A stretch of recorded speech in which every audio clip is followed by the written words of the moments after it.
Volunteers, once they came forward, they've been identified. There is a training course at the moment. It's over 6 weeks, but it's only 2 hours. We choose an evening that suits the trainees, and 2 hours a week for 6 weeks includes child protection, which is very important. And after that period, they get matched up with a young person. Clearly, it's very important that the profile of the volunteer and the young person matches up well. A lot of emphasis is put on getting the right 2 people together, because the volunteer needs to enjoy the experience, and clearly for the young person, they need to go on well and a good relationship with the befriender.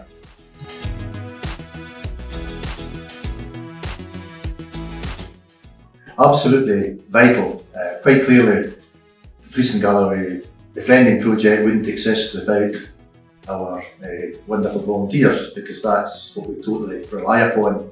They're the important people who meet up with the young person, generally on a weekly basis, 1 to 2 hours each week at a time that's mutually suitable to both the befriender and the young person, and carry out a lot of fun activities, experiences.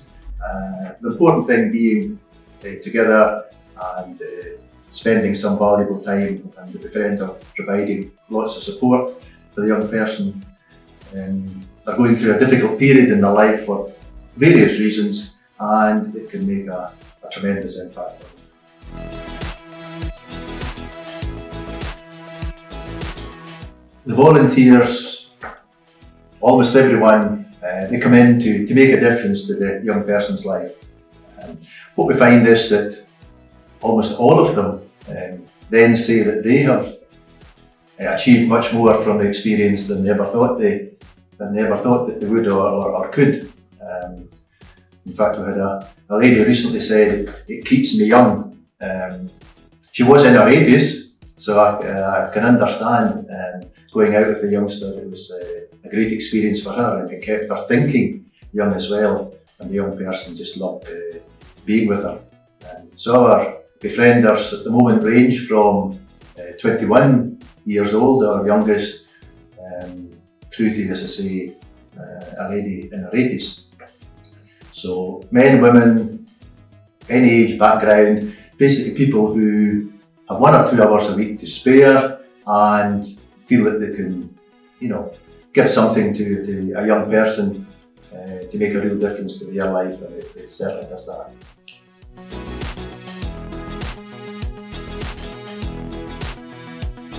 So we take a lot of time getting to know both the volunteers through the interview and the training processes, and then we get to spend a lot of time with the young person, get to find out a lot about them, and that's really where this match comes about, where we want to match a young person with a volunteer where they have similar interests, similar hobbies, and that's really what makes a good match. So in a typical match, a volunteer would meet with a young person once a week for a couple of hours, and they'll go out and they'll take some time to do similar hobbies and interests that they have, sort of mutual hobbies that they have. So they might want to go out and get some hot chocolate, get some cake, they might want to go swimming, they may want to go for a walk, they might want to take a ball to the park and kick it around.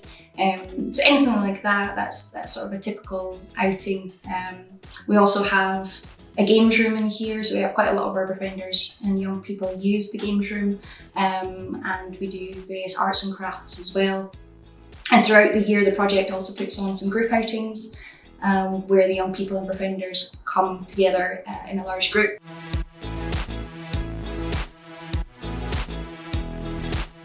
The project is celebrating its 25th anniversary this year, and that just highlights really the importance of the project, and we couldn't have lasted this long without the volunteers, the wonderful volunteers that we have supporting the organisation and keeping it going and driving it forward. So a big thank you to all of them. Thank you for being a volunteer and giving so much. And I keep, not to the project, but to the young people. They that you support. We on the staff basically facilitate the work that goes on. The real difference is made by the volunteers. Basically, without them, we don't have a project, and young people wouldn't benefit the way they certainly do.